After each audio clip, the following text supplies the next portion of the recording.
I pulled the money out and I was like, yeah, let me get those pills. And he's like, I got some of that fentanyl powder if you want to try it. Literally just a split second, but in my brain, and mind you, I'm getting ready to go to treatment like in 2 days. I'm probably drunk and have pills in my system, but it just like my life flashed before my eyes. I'm like, if you try this that you've been wanting to try, more than likely you're going to drop dead. Knocking Doors Down is all about turning your greatest adversities into your greatest advantage. Your host, Jason LaChance here. I've struggled with addiction issues as well as mental health issues that include depression and anxiety. And through the process of my recovery and personal growth, I developed a passion for speaking with people who have taken those dark times and found purpose on the other side. And I'm knocking doors down with Joey Guerriero. Joey, like many, fell into opioid addiction through a sports injury when he got prescribed opioids for the pain. At that point, though, Joey, in reflection, realizes he was an alcoholic long before he became an opioid addict. Joey opens up about how it went from opioid dependency to full-blown addiction, and several rock-bottom moments, but the final moment when he reflected upon what he was doing and realized he was on a path to an early death. Joey has built a purposeful life. Not only has he focused in on his mental and physical fitness, he also started a non-alcoholic CBD, CBG, non-THC wine called Cry Baby. Joey's even offering 20% off to Knockin' Doors Down listeners if you hit the link in the podcast description. Use code KDD. Again, you get 20% off. And I got to tell you, Cry Baby wine, I thoroughly enjoyed it. Primarily, my DOC drug of choice was alcohol. Not that I didn't try other things. I tried a lot of other things, but I at the end, I think I was talking to my girlfriend about it. But for me, it was just not to get sick anymore. Like I was, for whatever reason, I could wake up and get through the day, but come around that 5 o'clock time and the anxiety and the shakes, it was there, man. And I just didn't want to be sick at any point. Absolutely. That was my whole thing with opiates. It was all like Flint, and I hear that guy saying all the time. It's literally, that was it. After like the first 6 months, 9 months or whatever, which turned into 10 years, was like just to not be sick. When did you start opioids? Is it something that you tried? Was there an injury? What? Yeah, basketball, playing adult league basketball. I broke my ankle, and I'd never really liked Vicodin or any of that. And then, I fucked my ankle up bad, and like that first day of just laying in bed with Vicodin, I was like, this isn't strong enough. I don't know why I said that. And then they gave me Norcos, which is just double as strong. And like, it was like first 2 days, and I was like, this is heaven. Like, I just thought it felt great all of a sudden. This was a solution, huh? Yeah. I wasn't even thinking about like, this was like in 2009 or 10. So, I wasn't even thinking of like, I'm going to get addicted and da-da-da-da-da. Sure. And then 9 months later, after surgery and physical therapy and all that, then the doctor's like, I'm just trying to get another refill. Oh, you don't need that anymore. I'm like, the fuck I don't, because if I don't take them, I don't feel good. Yeah. And they were easy to get. I knew people that sold them for cheap back then too. It was like less than $3 a pill. And then by 2019, I was paying anywhere from $8 to $12 a pill just for a Norco. And I was taking up to 30 a day. Yeah, I was going to ask, what was your dose? That's bananas, man. Yeah, and then I had a guy that I would get pills from, and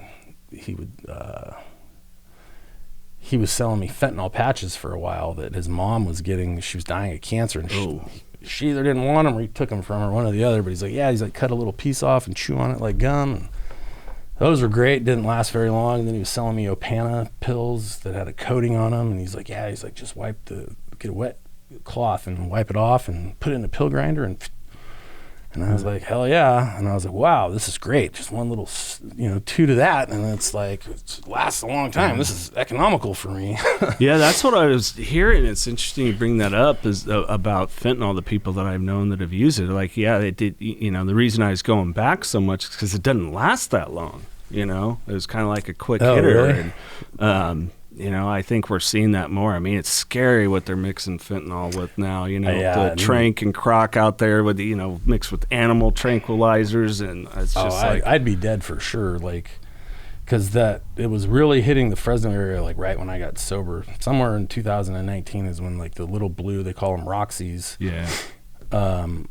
Those are floating around Fresno laced with fentanyl. And this main guy that I always got pills from, he always had those blue pills. And I don't know, I always considered him my moral drug dealer because he seemed to be, on the up and up, always buying the prescriptions from older people. Right. And he's like, no, these are definitely from a pharmacy. He's like, I went and got them. And I'm like, okay, I trust you, I guess. But I was like, I don't want any shit that you got third hand. You know what I mean? While you're checking Knocking Doors Down out, don't forget to hit the subscribe button.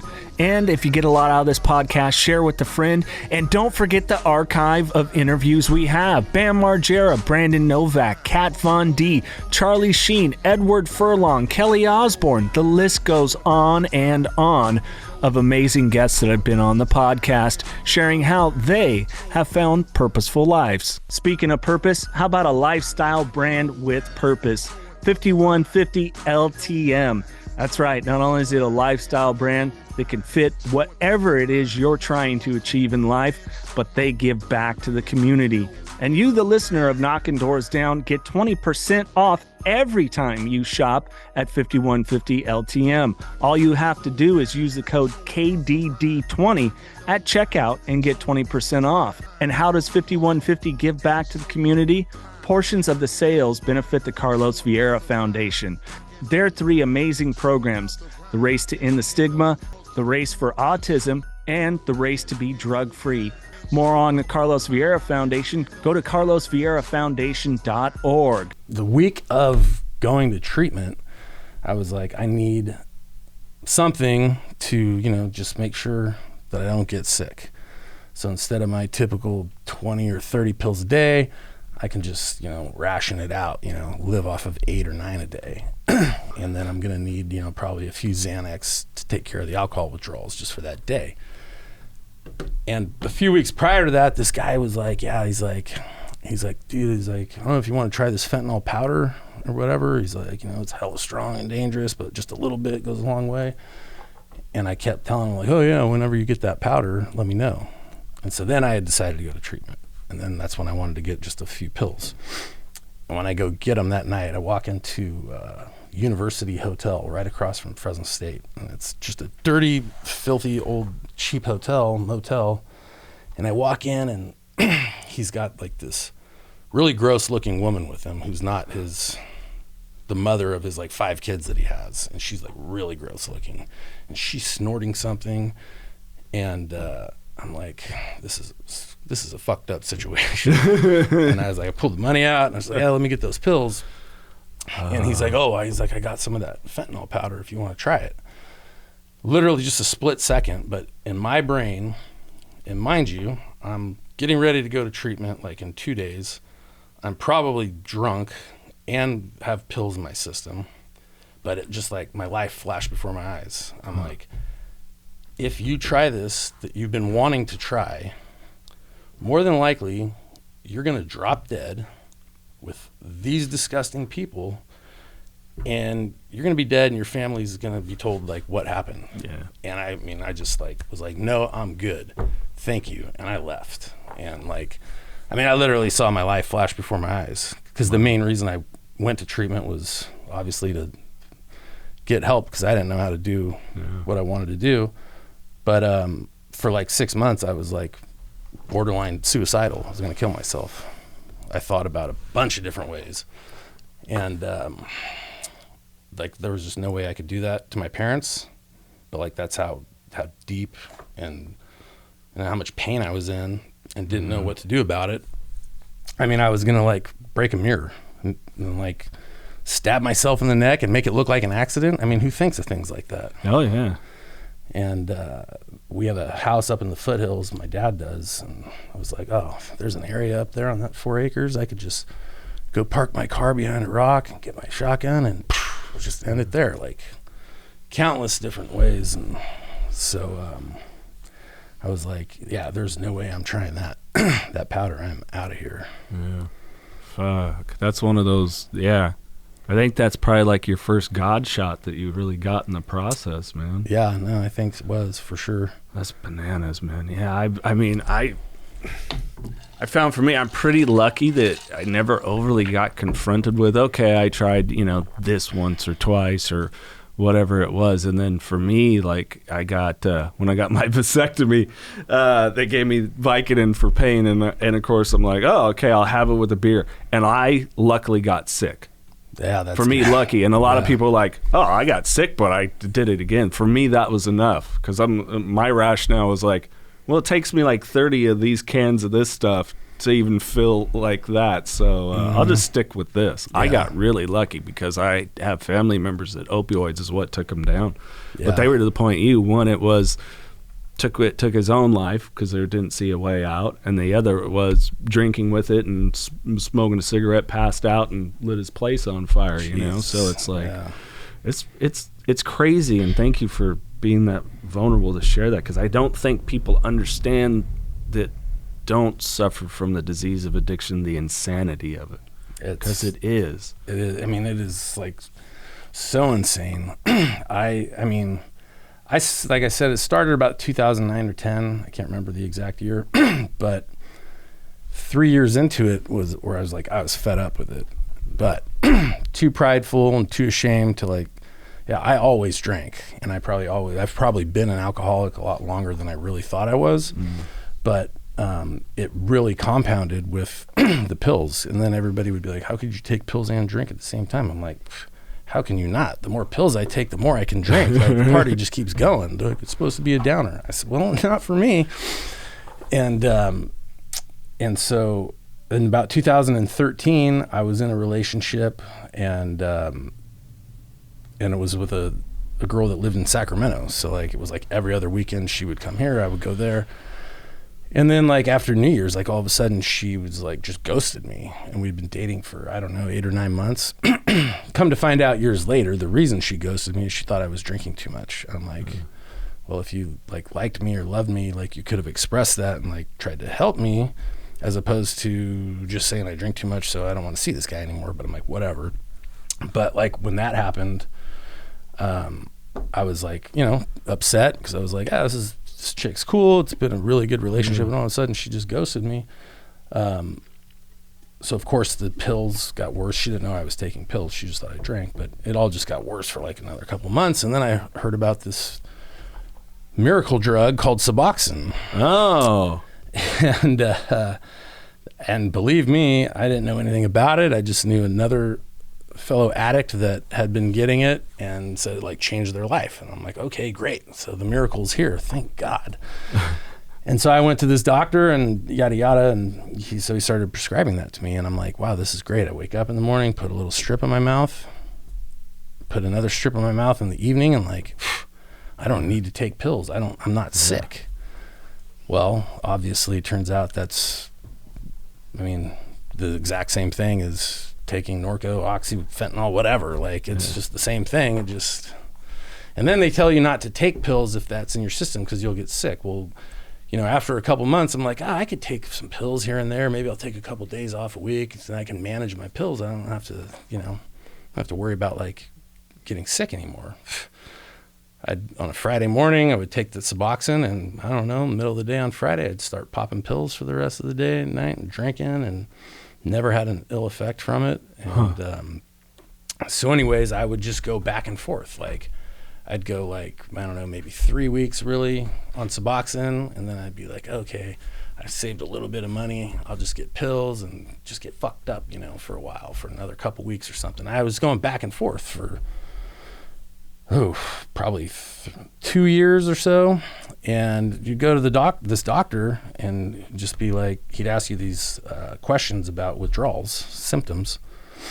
You answer them honestly, and he's like, do you feel like you need to change your dose? I'm a drug addict. What do you think I'm going to say? Right. Like, no, let's keep it the same. Yeah, it's like, hey, Joe, you want another drink? Yeah, you fucking ain't right. I want it. Yeah, exactly. And so then I don't remember, something happened. It was like, I just stopped going to him, because I don't know. I was like, I'd rather spend the money on pills, and like pills like crazy again. And then January of 2016, week before the Super Bowl, I was back home living with my mom because my stepdad had passed away. And I got like this bloody nose that wouldn't stop. And it wasn't like a normal bloody nose. I could tell it was like just not good. And so I had her take me to the hospital. And they said I popped a blood vessel like up in above my nasal cavity or something. My blood pressure was like 190 something over like 120 or 130, like something outrageous.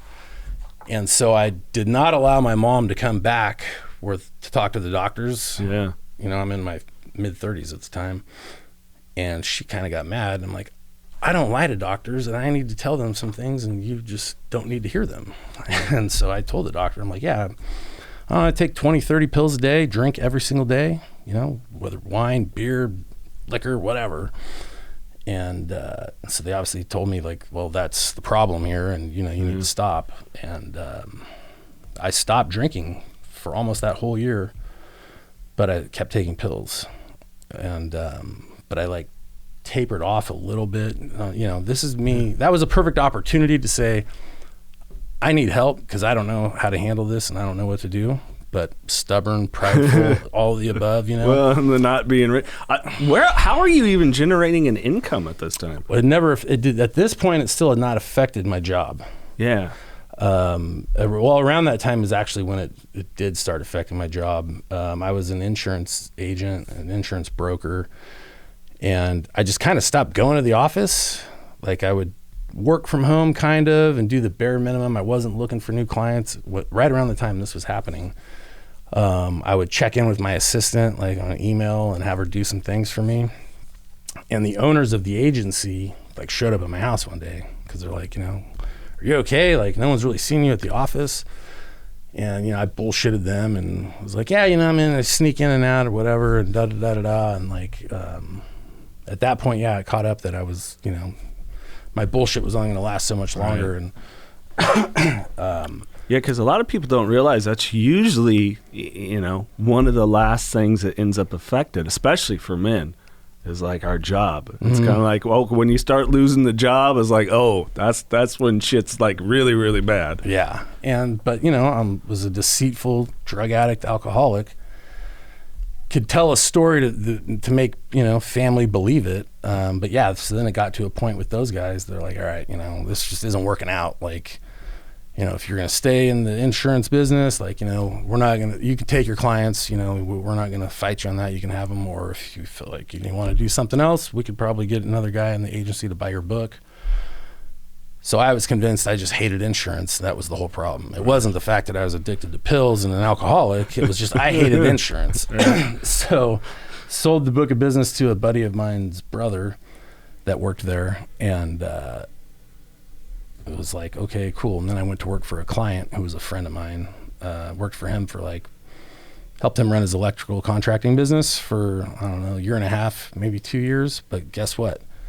Time he was on meth. I didn't even know it, but he was also a source for pills for me too. And so that was like, we got stuff done, but I was like, this is great. I can work with my buddy and like get fucked up. I get fucked up all the time. Like, go to his house and work from his house and like just sit there and drink vodka and take pills while I'm working. This is fantastic. And then that obviously just stopped working out because he was fucked up. I was fucked up. And, yeah, so then I ended up getting a medical sales job, which I actually always wanted to get into that field just because of the money. Like, I had a couple of friends and one of my cousins that are in that industry, like selling medical devices. They make a lot of money. Yeah. And it's like, that sounds great. And so I got a job with a lab selling swabs. And I did the bare minimum, of course, because my number one job was finding pills. Yeah. Did all these lunches and presentations at these doctors' offices all around Fresno and even down into Bakersfield. But didn't do much follow-up and get them to start actually using the product. And so eventually that caught up to me as well. And that was the first time I was actually like really fired. They just said, you're not performing. I'm like, well, I'm doing everything you guys said except, getting the actual sales. And they're like, well, that's what a sales job is getting the sales. Well, you see, Joey, we need you to generate the income. Exactly. So that was like in August, I think, of 2019, and got let go. First time fired, and I'm like, wow, no health insurance, no nothing. I didn't really know what to do. So I just didn't really say anything to anybody. Like I said, I was living with my mom. I still had some money to pay for things, and I was like, oh, I'll figure it out. And got up, got dressed like I was going to work every day, because I worked from home with that job. It was an actual remote job, and I just kept doing that. And then I'd go help with some events that my dad's was doing with the wine business, and be like, oh yeah, I told my boss that I'm cool, I got some extra time, yada yada yada. And then that was that lasted almost 2 months, and that's when I was laying in bed one night with all these suicidal thoughts, and I was like, there's no way I'm going to do this, so I need help. And back in 1996, on my birthday, my 16th birthday, my dad paid to have my older cousin go to his, I think it was his 3rd time in treatment, because my aunt was like, I'm done, I can't do it anymore. And I went and visited him, and it was up in Tuolumne County, a place called Maynard's Recovery Center. Okay. And for some reason I thought of that, and I was like, I need to go where my cousin went. So I emailed him. I sent him this long email. I still have it, just telling him everything that was going on, because he's been sober ever since. He had a 2-year relapse, around 2009, 10, but he's been sober since 2011 or 12 again. And sent him a big long email of everything that was going on, everything that I was thinking about, and all this. And he's like, you need to find out. He's like, I'm absolutely going to take you. Make sure they have room. And he picked me up 2 days later. And on the way there, he's like, we have to call your dad, because you don't have health insurance and the place isn't free. All right. I was like, yeah, that's a good point. He's like, what are you going to do if he says no? I'm like, I haven't gotten that far, because I don't think he'll say no. And he's like, I don't think he will either, but you got to just be prepared. And I'm like, okay. And so we called him. I couldn't talk. I was just bawling, crying. And my dad kind of freaked out, but he was like, yeah, I'll take care of it. Whatever. And so that was a rough ride, but as soon as we got off the phone with him, my dad had called my mom. My parents had been divorced since I was 8 or 9. But I started getting text messages from my immediate family, just all telling me they love me. So that night, when I got to Maynard's in the morning, but that night was the first time that I can remember that my head hit the pillow and I just went to sleep. It was like the weight of the world was lifted off my shoulders. And it was just crazy to me, because I'm like, I'm not questioning my timing or anything, but I'm like, who would have known it was this easy? I think, like you said, it's the pride, the ego,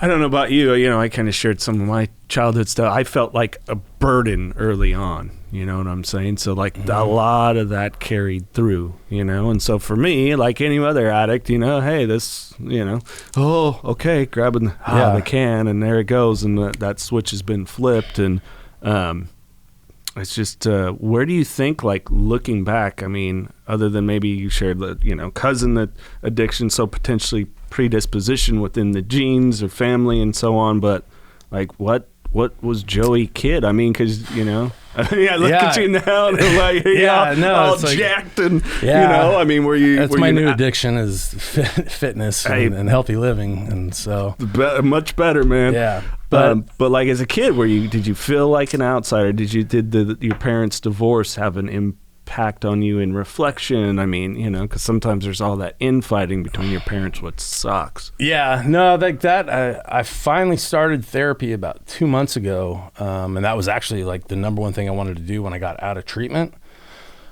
And I didn't like avoid it. It just kind of got put on the back burner, and then COVID happened a few months later, and so everything was shut down, and then like I just didn't even think about it. And so I had some things happen recently that I'm like, okay, I need to figure out exactly what you just asked me, or at least kind of try to figure it out.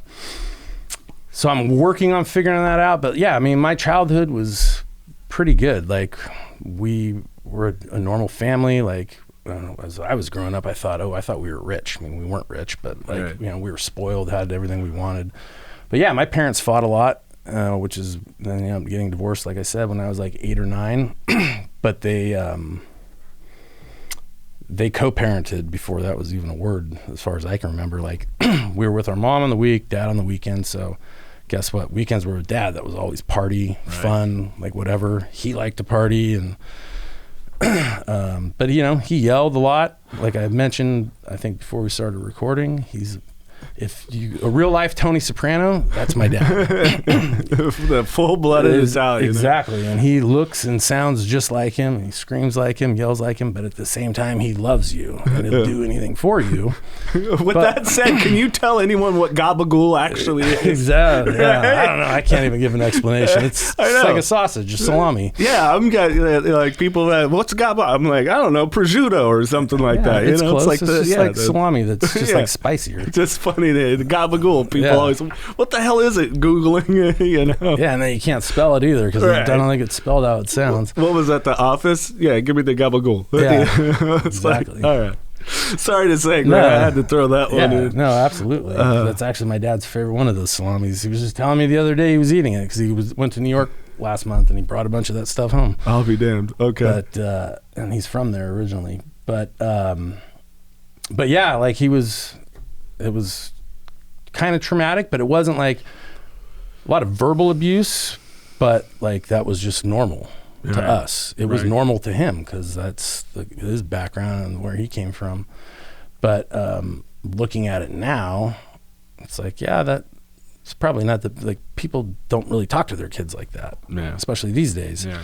But like, it was nothing like crazy trauma. Like, we weren't beat as children. Like, we were disciplined. My dad would spank us, smack us, whatever. My mom would spank us, smack us, not like, but it wasn't abusive. It was like, you did something wrong. Like, back then you got hit as a kid. But I've been trying to figure it out. Like, there's just like, I feel, I just don't really know, but like, I always wanted to like have fun. And like I mentioned with my cousin, when I was 16, I was like, this is something that I'm always going to think about, because I don't want to end up being here where he is. And I'm not bullshitting. Like, I literally told myself that, and then 23 years later, I was there. Yeah. I didn't want to try any drugs in high school. Like, I tried pot and all that. I drank, you know, but I wanted to be the sober driver, because I got like a cool car when I turned 16, and I wanted to be the sober driver, and then I'd occasionally drink, and then of course, got a little bit older, more drinking. But I wanted to stay away from drugs, because I didn't want to end up like my cousin. And got tricked into trying cocaine one time when I was like, I don't know, my early 20s. Like, these guys, two of my good friends, they're just bullshitting me, and they're like, oh, it's not cocaine, it's Ritalin, you know, it's legal. Like, that's gonna and be... we were drunk as hell, and I was like, okay, well, as long as it's not cocaine, then I think it's okay. You know, whatever.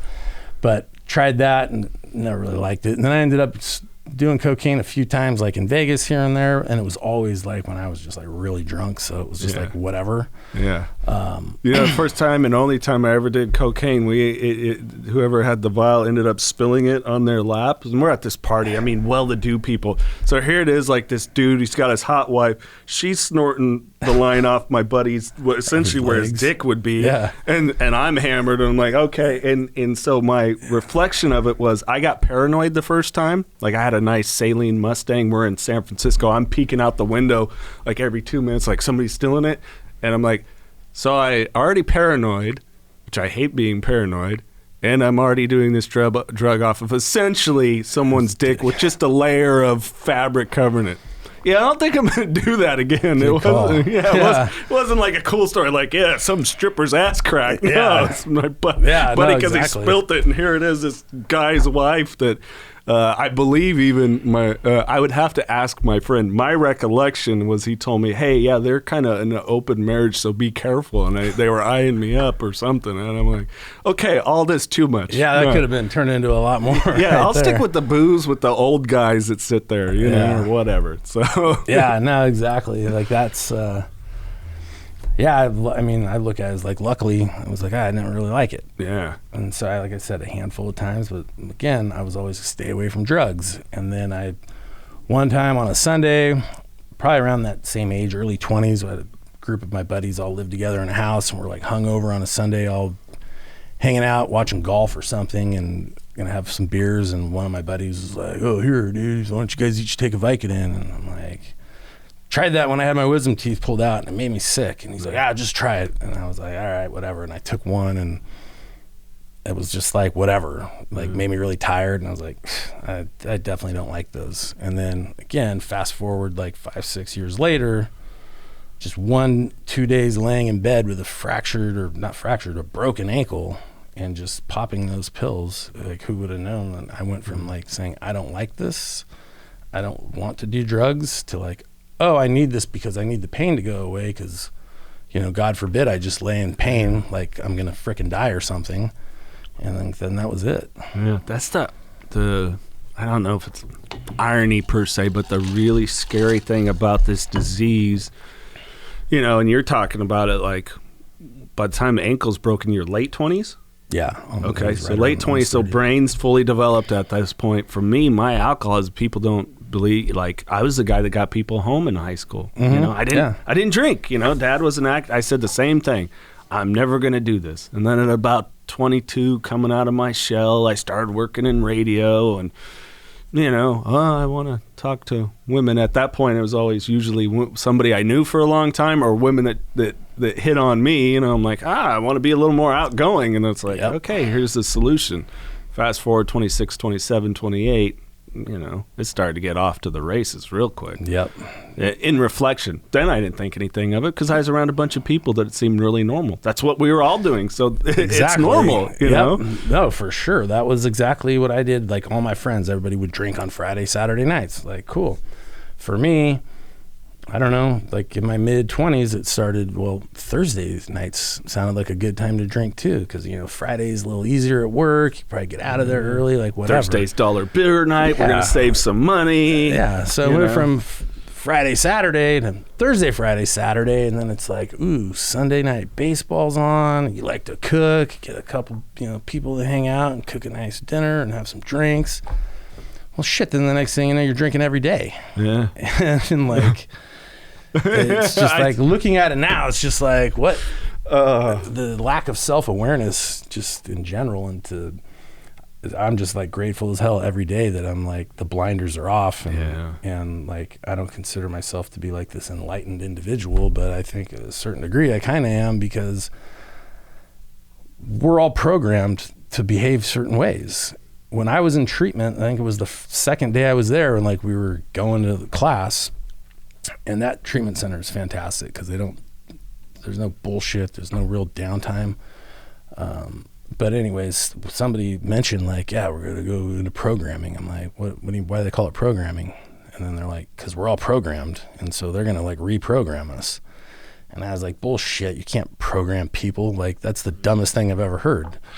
Well, then guess what? I started thinking about it all day, every day for about the next week.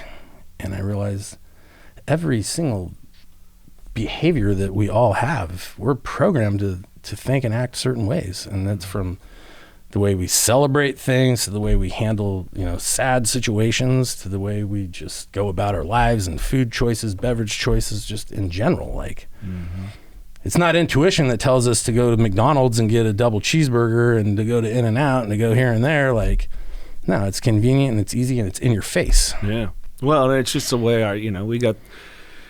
I think people forget we have this 1,000-year-old piece of machinery sitting atop our body that it's got a really interesting reward system, and it will override your conscious thoughts, You know, our subconscious is stronger than people give it, because the vast majority of what we do in a day, I forget what, something like they say 98% of all actions are subconscious, you know, everything. Really? Yeah, the way we, you know, the way we move, it's like natural for you, would say really raise the eyebrows or things you've said to me. This is all just stuff that it's how we've developed over time. So, you know, people like us that I think they say like 9% of people that they can have through studies say is that addiction gene or that addiction brain or whatever it is.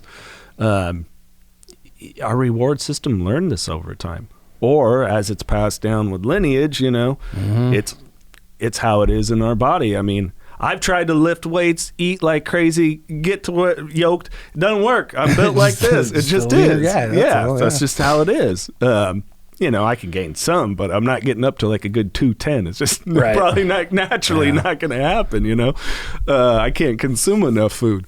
But so, you know, we're built in a certain way. So, with our reward system, I mean, we completely, you know, it's like, okay, you know, one drink was fine, but boy, my brain likes 2, 3, 4, and it likes it with the pill, and it likes it, and then eventually the brain just wants to take over, and it's like, fuck what your body wants. Fuck, you know, it does. Your reward system doesn't care about your heart, your kidney, your liver, your gut, none of it. It doesn't. It just wants to be like, ooh, more dopamine, more serotonin, give me more of that.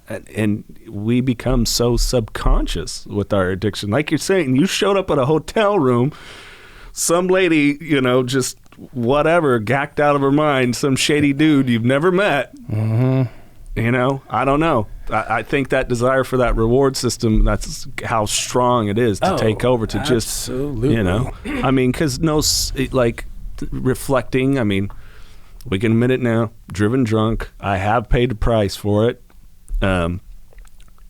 Sitting here now, I'm like, I can't even fathom that I did that. I'm like, how irresponsible for me to society and other people and my family, and forget my own property in life, you know. And so it's just like, it's how far our brain is. It's like, but I need another 12-pack. Full on. So like I mentioned, I was in insurance for about 10 years. I ended up I always drove a truck or an SUV my whole life, and then insurance driving around, I decided to get a Prius, because I'm like, and I'm big, I'm like about 6'2", but at that time I was probably like 260 pounds, and, you know, no muscles, just fat. And but I fit in the Prius, and I'm like, 50 miles a gallon, that's great, right? So I don't know, I'm just assuming the reason I didn't get pulled over, get a DUI all those years of driving around is because, I don't know, maybe cops just don't look at the Prius. But, you know, I had mentioned before we started recording, you know, my cousin's the Fresno County District Attorney. Right.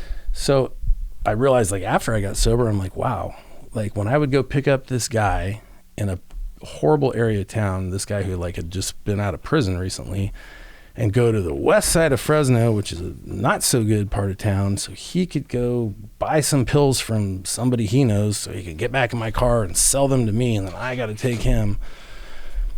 And I'm probably high and drunk at the same time while this is all going on. I'm like, not to mention, if I could kill somebody driving around, and then like, what about this family stuff? Like if I got pulled over, like, how does that look on my cousin? She's got to prosecute me. She can't do me any favors. But I wrecked my car once. I got distracted in a neighborhood street and hit a trailer. I mean, it was only going like 15 miles an hour, but I hit the trailer kind of hard and messed up my car. And I didn't stop. It was like 10 o'clock at night. Right. Like, why would I stop? Why would I let them know, hey, I hit your trailer? Right. No, because I'm a stupid drunken drug addict, and I went home and, you know, had my car taken care of. And so thank God it wasn't a person or, you know, anything else. But like, I mean, I drove around loaded all day, every day, and drunk quite often. Yeah. But like, I was like always trying to be like, okay, you're going the speed limit, you're driving straight, you're just going to go here just to get that, like just justifying it. Yeah. And it was like, looking back at it, it's just like telling myself, I'm like, you have no idea how lucky you are. Yeah. I mean, you did not kill anybody, most importantly, and you didn't get a DUI. Mm-hmm. Like, you could have killed yourself, prison, you know, whatever, all kinds of things. And And sorry for the long rant, but no, it just it's goes a good back rant. on what you're saying. It was like, yeah, because I was like justifying it and chasing the dopamine rewards and all that. Yeah, and we're just, and it takes a lot of work for us. I mean, let's talk more about that reprogramming process, because it's work to rethink. We like you know, like we were talking before we were recording, like I had to change some of the stories that I told myself about things like with trauma, like that it was my fault as a kid, or I was a burden, or whatever, you know. I mean, it's crazy, the ego, you know. I mean, I'm sure you've met people overly inflated ego, they're the greatest person on the planet. Well, the person's like, I'm the worst piece of shit. You're just as bad. It's the same coin. Mm-hmm. You know, it's like, are you really the worst person? Are you really the greatest person? You know? Right. So it's, and I would much rather be like Muhammad Ali than the self-deprecating person that's just like, I'm not worth anything and wants to just go lay down and die. But, you know, at the end of the day, it's that association with stories about our lives and ourselves and everything else, you know. So let's talk that reprogramming. Like, what did they kind of go into and what really stuck for you? Well, I mean, like me, I realized I had like major self-esteem issues. I was more of like what you were just talking about. I thought I was a piece of shit. Mm-hmm. I really did, but I didn't realize it. Like I had like, for some reason, all these just deep feelings that I was just worthless and no good and whatever, and a liar and all that good stuff. In treatment, a lot of the things just like clicked because I like convinced myself, just mind games with myself, that okay, your emotions and the way you handle pretty much everything based on your emotions has gotten where you are. Mm-hmm. You're here because you need help. And so I just told myself, I'm like, everything I think I know is not right. Otherwise I wouldn't be here. Whatever these people are going to tell me and ask me to learn and understand, I'm going to do it because they're here for a reason too. And that's to help people like me. Mm-hmm. And so I don't know, I kind of just started going on logic. Like I don't really have like a real example of reprogramming. I just bought into the idea that we are programmed to behave a certain way. So I just looked at it as like everything that I was doing, how I was living my life, how I handled situations, how I saw everybody else living their lives and handling situations. None of us were really doing it by choice. It's all learned behaviors that you learned from, you know, your friends or family, mostly from family. Society, advertising, all that tells you this is what you're supposed to do and this is how you're supposed to act, and this is all, like, it's this none of it's our fault. This is And so, you know, I mean, every commercial or advertisement, like around alcohol, for example, for the most part, if it's something awesome that happened and it's time to celebrate, you're supposed to get drunk. If somebody died and it's a horrible situation, you're supposed to get together, be sad, and get drunk.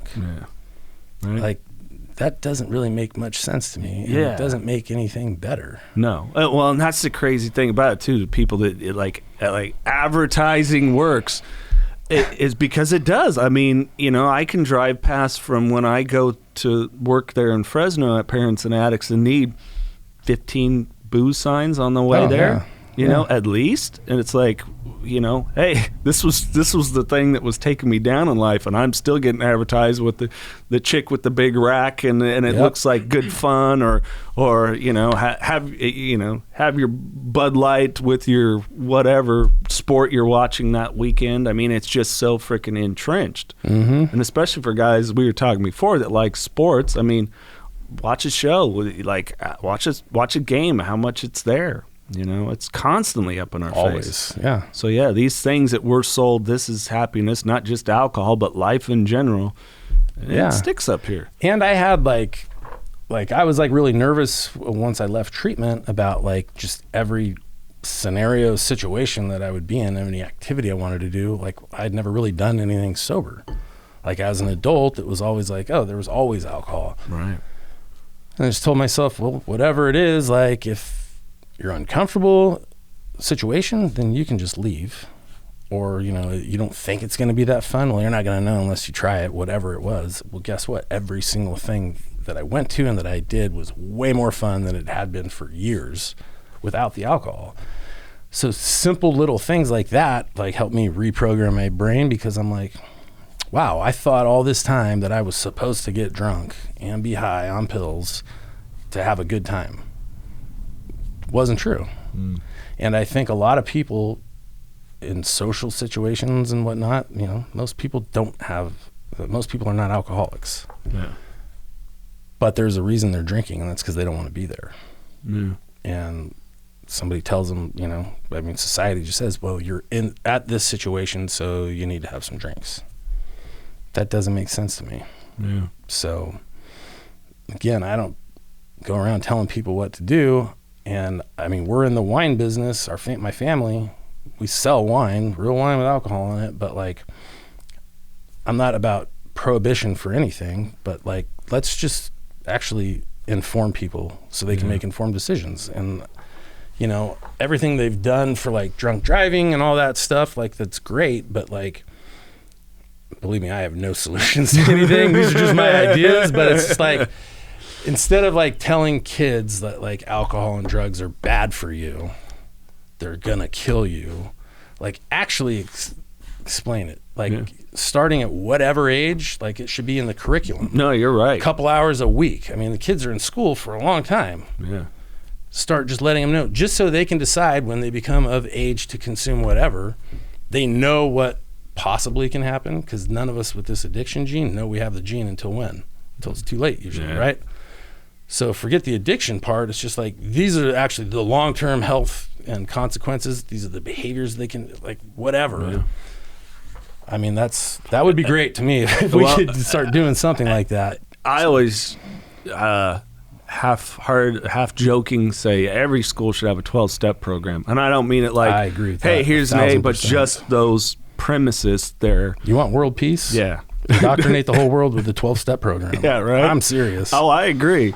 But I agree on that. I went and spoke at one of the local high schools a couple weeks back, and that was my starter. Was you know, I'm making it clear to you, I'm not against anything. I'm just sharing my story with you, and the consequences of, you know, these chemicals is like 30 minutes my story, 30 minutes them asking questions.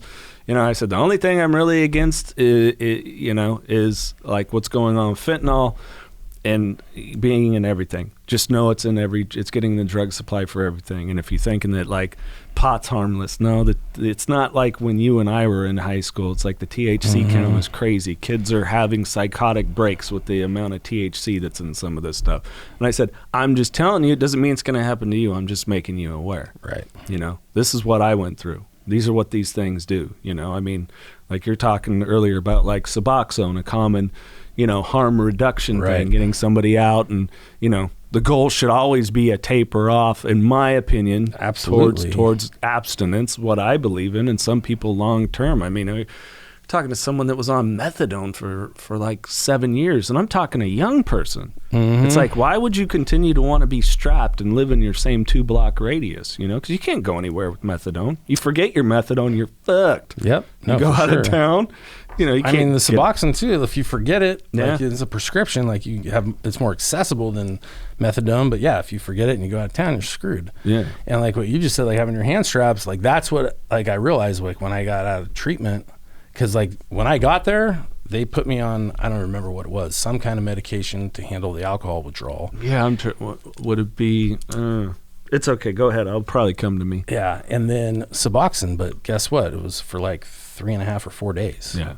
And like that was it. And when I got out of treatment, I was just like, I felt like I had handcuffs removed, because I'm like, I don't have a pocket full of pills or a few strips of Suboxone in my back pocket, like, to go anywhere. Like, and a friend of mine, my brother's old friend I hadn't seen in years, he ended up in prison, and he had been out of prison for probably less than a year when I ran into him at an AA meeting, like right when I was out of rehab, and he was a heroin addict.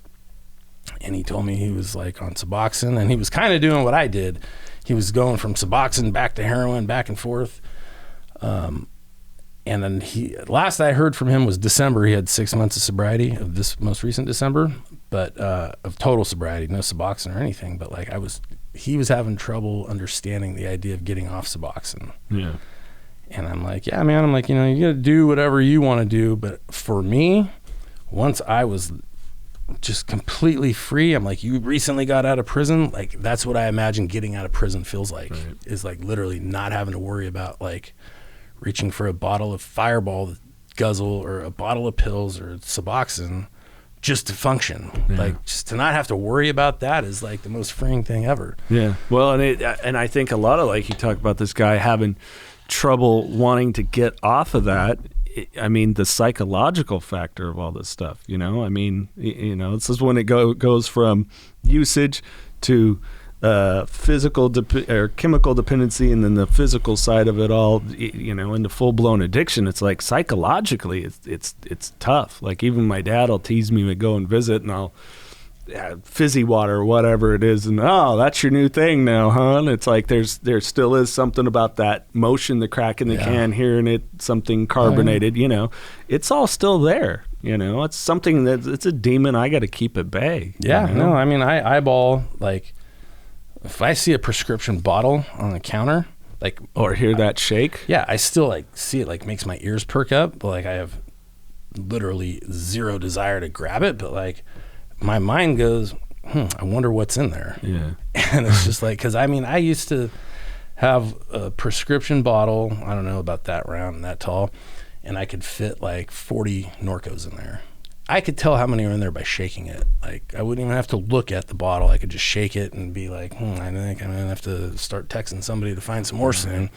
And so, yeah, like, that psychological part of it is, it's crazy. Yeah. How do you maintain with the working in the wine business?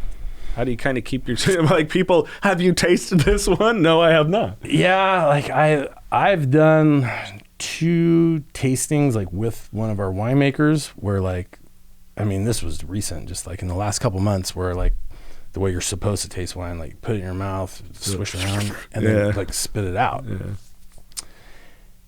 And it didn't affect me at all, except and like we tasted like 3 different wines, and literally like an hour later though, I felt a little warm and I felt a little tired. Like, I didn't feel like I didn't drink it, but I was like, I don't know, maybe I ingested some of it, I don't know, but I'm like, I'm cool off of that. But like, that was the first time I did it, and I kind of needed to in this situation, but I could have gone without. Sure. But again, I'm not trying to drink alcohol. Like, I think if I would have even swallowed that, no, I don't think I would have gone out and got drunk that day.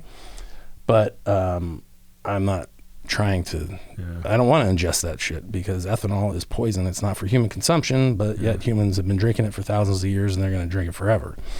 But to answer your question, I just don't have any. I was so over drinking and taking drugs by the time I got sober that the obsession was long gone. My obsession at that time was like, I need help. I need to figure out how to do this. And there's obviously no guarantee that I'll still be sober at the end of today, but that's my plan.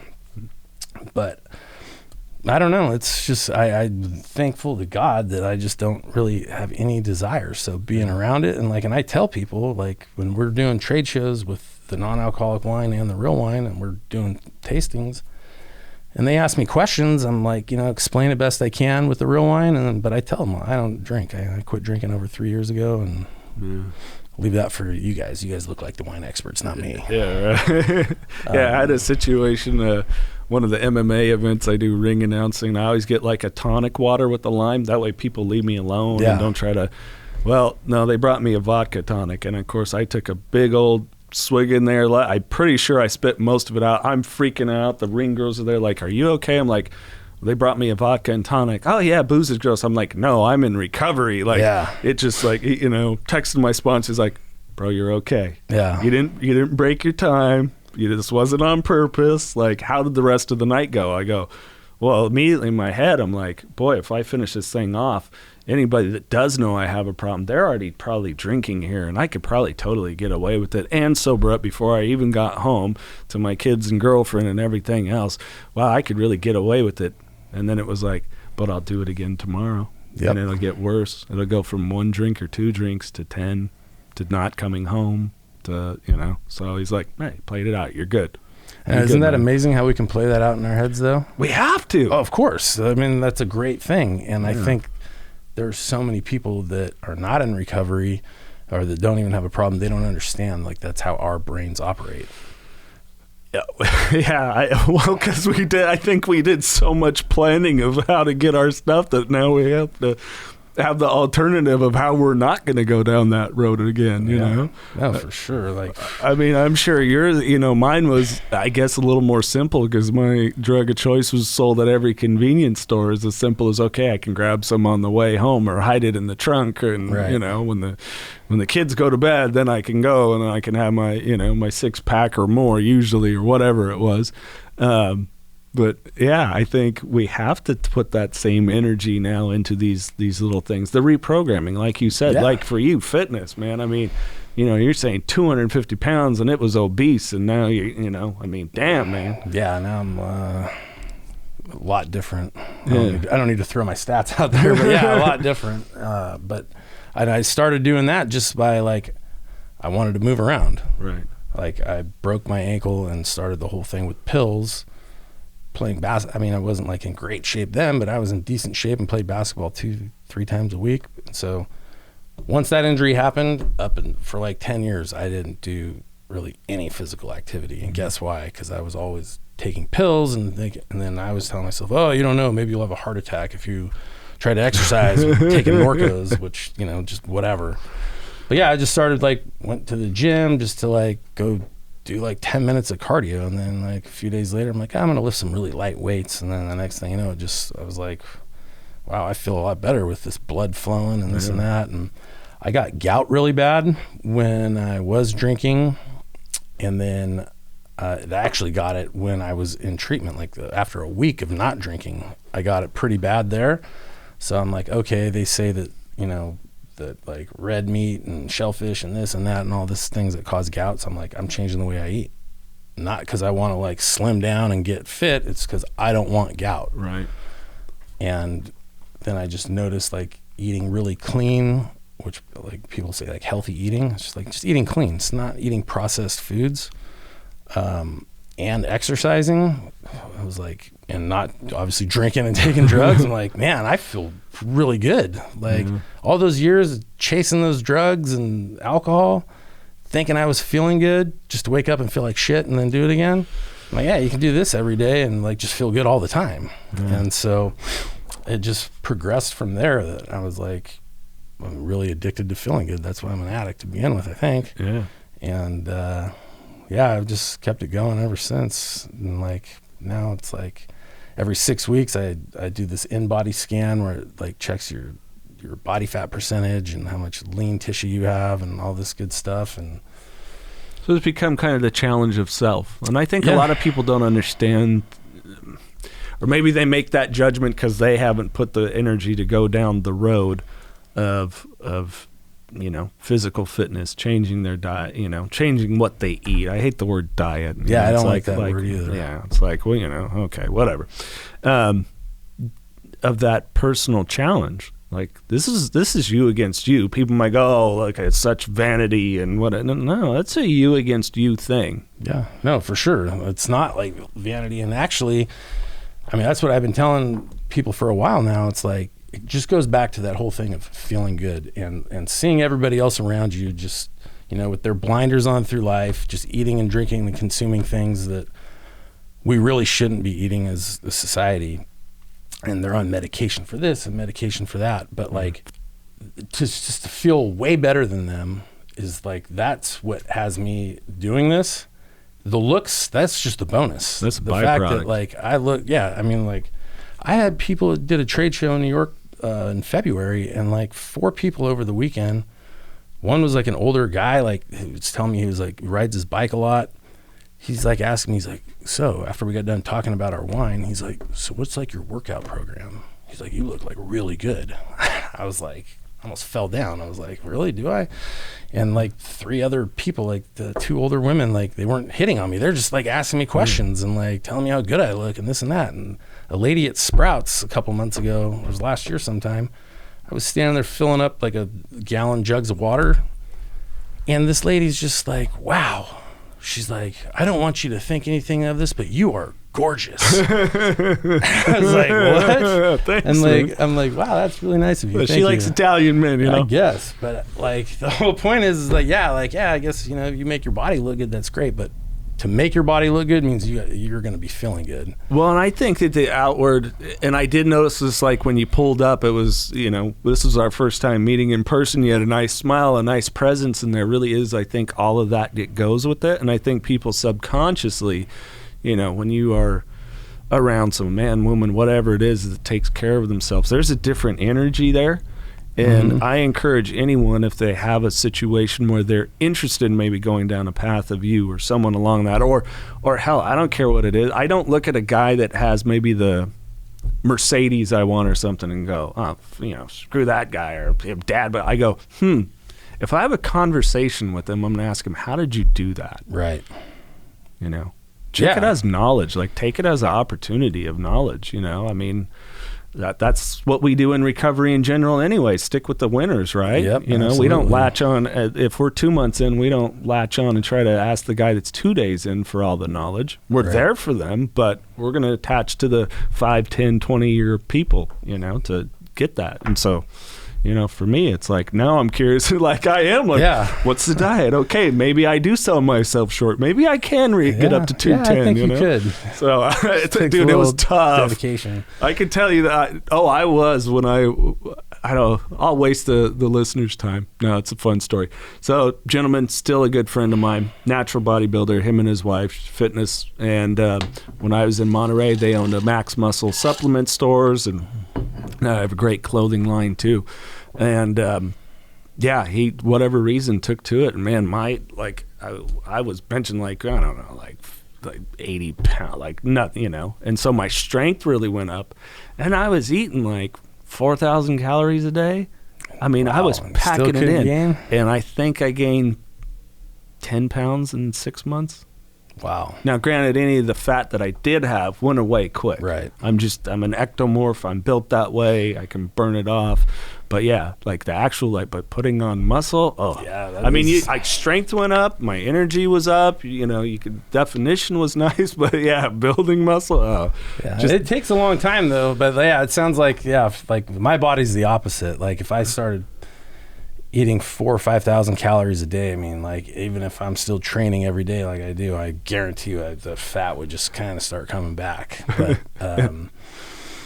yeah, it's crazy. That's hard but it takes a long time. So like I could show you like a picture, like a small transformation from like March to November of last year, where I lost like 36 pounds, and my body fat went from like 18% to like 5.5%. And I gained a lot of lean tissue though. And so it's crazy, but it's hard, but it's fun and it feels good. And like, and I go to the gym usually for a while there, it was like at about 3 a.m. And then the last few months it's been closer to like 3:45 or 4, but you sleep by 6? Yeah, I go to bed about 6:30, trying to be asleep by 7:30 or 8. Oh God, I envy you. But like, I tell everybody though, I'm like, I can do that because I'm not married. I don't have kids. Yeah. So I get it with everybody else my age. My friends, they've got kids playing baseball at 7, 8 o'clock at night, and I'm like fast asleep. So I get it. And you got to get up and go to work and all that. But you just find something that you like. Like I was riding my bike a lot during COVID when that started. I was riding anywhere from 20 to 30 miles 5 days a week. Wow. But then I got into like the strength training and building muscle, and so then that kind of changed how I do things. But it's fun. Yeah. Well, I think it helps me stay sober too. Well, let's talk because and just anybody, like for me, we've talked about this, like non-alcoholic. Oh yeah, I forgot about that. Like beer, wine, whatever. Not a trigger for me. Not a trigger for you.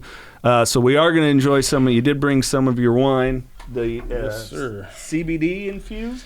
Yeah, so like I mentioned, right around the time I got sober, my dad wanted to put CBD in the real wine. I had a quick conversation with the ABC. They said, can't do that. We'll take your winery license. So I said, what if we remove the alcohol? They said, then it's not wine. And so, yeah, we've been doing this. This is our 3rd generation. 4th one we'll be working on soon. But yeah, we take our real wine, have the alcohol removed down to less than 0.25%, which is less than mouthwash. Yeah. So I've never really pushed this, and it's still not like on the recovery community because There is CBD and CBG in here, but Right. it's 100% hemp. There's 0.000% THC. So there's no mind-altering substances to it. What's CBG? CBG is kind of what they call the mother of all cannabinoids. Oh, okay. So it's basically, a simple way to say it, it kickstarts how CBD works. And it has the same properties as CBD. Really anti-inflammatory. But they do say CBG, and again, this is just what they say, as in people that haven't done funded researching because it's not allowed by the government. Right. And we're not able to really say what this is supposed to do, but they say that CBG may actually help cells regenerate and heal the body, whereas like CBD is just like anti-inflammatory, like Advil on steroids. Yeah, I've used some bombs and different stuff, and I've had gut issues, and so I've taken some different oral stuff that it seems to actually really help with the inflammation. Yeah, for sure. And so they say the CBG actually like heals the body. How much healing it does, I don't really know, but I do know that this, it's low calorie, low sugar. So that's another avenue we're going with it, is like a health and wellness beverage. And it like really does, for me, like from the neck down, you feel like really just like good and relaxed in like 10, 15 minutes. We do trade shows where we sample and we sell it like at a discount. I've had countless people over the last couple of years that they try it and they say, it's pretty good, I like it. Oh, I'll just buy it online because I don't want to carry it around. And countless people that come back in less than 20 minutes and buy it there because they're like, that stuff actually works. I feel really good. And I'm like, heck yeah. I'm like, you should, take it out to dinner with you instead of having wine. Take this. I mean, they probably wouldn't even charge a corkage fee because there's no alcohol. Yeah. Do you guys run into, because of the CBD in it, any states you can't ship to and things of that nature? We cannot send it to, I think, the 2 Dakotas, South Dakota, North Dakota, and I think maybe Nebraska. Other than that, I think we're okay. We have a marketing company that we work with that their whole thing is cannabis. So they're all about making sure our website's compliant. Right. And they're the ones that we rely on to follow the rules and the law and like where we can ship it and things like that. And so I think, just the Dakotas and maybe Nebraska. Okay. No, whoops. As I'm spilling on my table here, I'm going to get a thing. It's really good. But and it's different because you could take, the most expensive award-winning wine and remove the alcohol. Totally going to change the way it tastes. Yeah. Then when you infuse it with hemp, that's obviously really going to change the way it tastes. But for me, I've been sober for over 3.5 years now. This rosé is my favorite. The sangria we sell the most of. The sangria should be sweeter. The next batch will be, but it's really fruity. But the rosé, to me, I mean, it almost tastes like I'm drinking wine. Yeah. Like it's really good. And like I said, it gets you relaxed. And for people that are into mocktails, I mean, this is the way to go because you can mix this with some club soda or whatever and put some fruity stuff and all that.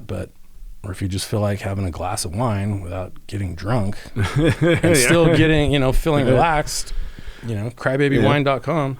Well, and like I was telling you, I go to some places. I'll just make sure I have something in my hand. So I'm past the point of like, I'm good at the no thanks, or I'm good. Right. But it's when the people ask, it's just nice to have something to just be like, okay, leave me alone. Yeah. Like last summer, my little cousin's 8th grade graduation, I brought a couple bottles of the CBD wine to the restaurant, had it on ice, and went and got a wine glass and filled it up. And I'm standing there BSing with somebody, and my aunt, she's going to be 80 next month, she comes up to me and she gives me this crazy look and she's like, "What are you drinking?" And I just kind of smiled and laughed and like was twirling it around. I'm like, "It's just the CBD wine." She's like, "Oh my God, thank God." She's like, "I forgot about that." Okay, good. Thank God you're not drinking alcohol. Yeah. Well, we'll put the link in the podcast description too. People want to check it out and, let them know you heard it here. Yeah, absolutely. We're going to put a discount code on there for you. So that's good. KDD. It'll get you 20% off. Discount code KDD. I got to ask you before we jump into random questions. You brought up, not married, no kids. Sober dating. That's a good one. It's a fucking nightmare, isn't it? For me, nah. So like, I got on Bumble, like in May, I think, or April of, like, I'd been sober for only like 6 months. And, you know, they say you're not supposed to be getting in relationships your first year or whatnot. And I didn't think anything was going to come of it. I was like, oh, screw it. I'm going to check it out. And long story short, I actually ended up meeting a really, really great woman. And we dated for like 2.5 years. So, I mean, we just stopped seeing each other a few months ago. And for no bad reasons or anything crazy. It's just sometimes things just end. Yeah, it just ended. One of the sweetest, nicest people I've ever met. And like my mom is still like friends with her. Like, again, no animosity, no nothing. But so it was like cool. Like, it was weird at first for me because I was like, I'm not just going to come out and say, oh, I'm in recovery for 6 months. Right. But if I didn't want to hide it either, but it got brought up and like maybe on our second date, and I kind of just went into told the really short version of my story, and then she tells me, she's like, my brother just got sober from pills too. Like, he's been sober for like a year or something at the time. And I would just say, if I had to give somebody advice about sober dating, you know, find a way to bring it up and let it be known. And I can promise you that if anybody, whether it's in dating or just anybody in general, is going to judge you for your past and for you trying to improve yourself, you don't want to deal with that person, period. Like, just say, nice seeing you, have a nice life. But yeah, I mean, definitely don't hide it. Yeah. But it's hard to bring it up. Yeah. Well, for me, it was the most important thing. I didn't realize that the most lacking area of my recovery was boundaries. And so once like I started to make boundaries really clear, like I went on this one date and I made it clear prehand. This is how I date, because I want you to understand you may not be the only person or only woman that I'm dating. I will pick you up. We'll get to know each other. We'll have a nice time. I will take you home. I will drop you off. There will be no kiss, no hand holding, none of that. I said all of that stuff for a guy like me, especially with some sex and love addiction history too, having done work there, it clouds my vision of things. Mm-hmm. So I'm like, and it could cloud yours. And a lot of people, you know, it's the new thing, the butterflies. And again, the dopamine. We get a lot of dopamine out of, you know, so, and boy, there was a lot that didn't like that, because it was the challenge to change my mind about my boundaries. So there was I wouldn't say a lot, but like 4 or 5 first dates that it was just like, you know, it was too much for them. Yeah. And my girlfriend now, luckily, we had known each other a while, and I'm like, this is how it is, and she's on board. She, you know, straight edge, doesn't have an issue, but she never explored it to get to the issue. She's just like, I've seen, and she's one of those people unlike us who's like, I saw it, I'm not going down that road. 20 years later, shit, I went down that road. Yeah. So it's tough, man. That's something. Yeah, no, it is. And like now I'm in a relationship with someone else who's in recovery. She's into fitness. She's actually a trainer, and she's great. And she's been sober, I think, about the same amount of time as me, maybe a little bit longer. But it's, I don't know, like at first, when I first got sober, I thought like, you probably shouldn't be in a relationship with someone else in recovery. Yeah. But then getting to know this woman and talking to her and things like that, it's just like, you know, you have like a strong connection with somebody that's in the same, you know, situation as far as recovery is concerned, and you know, they're committed to keep improving that throughout their life, and they're committed to staying in recovery, and you got a lot in common with them. Like, that's a pretty powerful bond. Yeah. Because then you know that, and we've had these conversations, that you have each other's back. Like, you know, something crazy is going on in your life or whatever, let's talk about it. Because we both know from experience that the longer you hold something in, the more it starts eating you, the more it starts clouding your mind and polluting your mind, and start thinking about things a different way, and you know, possibly making bad decisions down the road. You know, who knows? But like, so yeah, no, it's nice, it's fun, it's interesting. But I mean, hey, when it comes to relationships and just everything else in life, for me and my recovery comes before everything else. Yeah.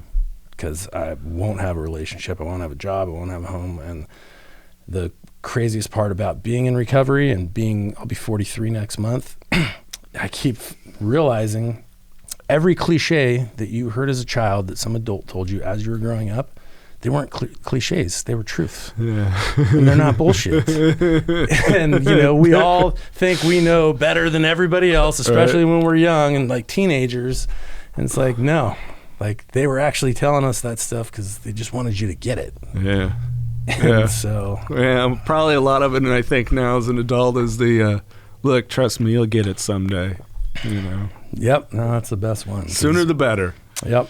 Oh, man. No, thank you for that. And I just wanted to, get your perspective and kind of share it. I have not really had that conversation with someone else about, that process. Yeah. 'Cause I see a lot of people still struggle with it. I know a lady, God, 6.5 years sober, and it's still just like, I try the dating, and it's, it's a tough area. It is. And like my girlfriend that I was with for 2.5 years, she drank, but she didn't like really drink that much. Sure. And then like, I don't know, maybe 6 months into our relationship, her and one of her friends, they went out on Halloween and they got fucked up.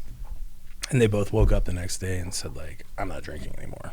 And her friend's been sober from alcohol ever since.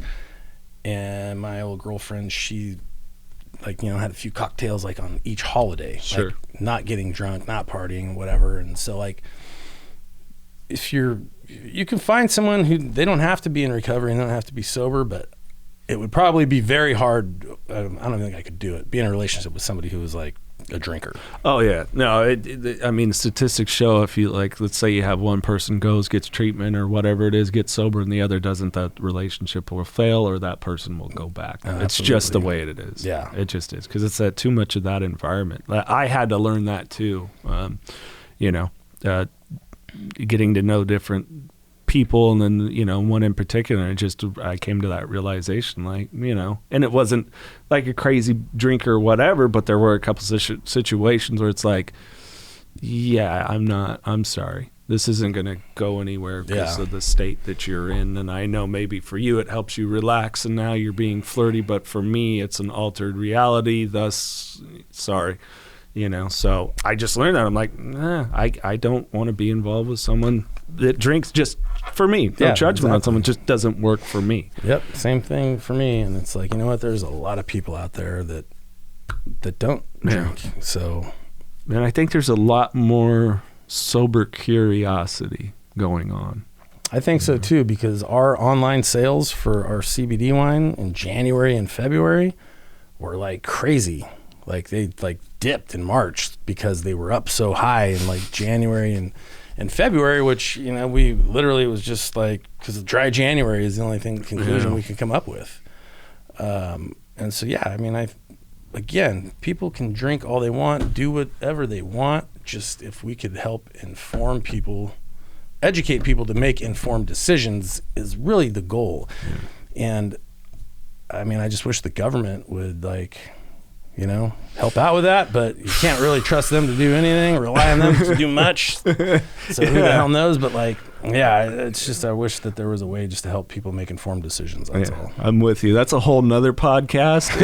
and trust me, I could do it. And I have a feeling you could too. Because as I say, I forget how it was worded. Somebody that I work with from time to time. And it was like, well, I don't believe the government would do that. I'm like, what fucking country have you lived in? I mean, were you even around for the last 3 years? Really? Media's narrative. On a really dumbed down level is our CBD wine, for example. It's not federally legal, state by state. Mm. Like you said, you can go see 15 billboards and see a liquor store on every fucking corner and walk in there and buy alcohol that'll get you drunk as hell, can kill you, can get you in a car accident, kill people.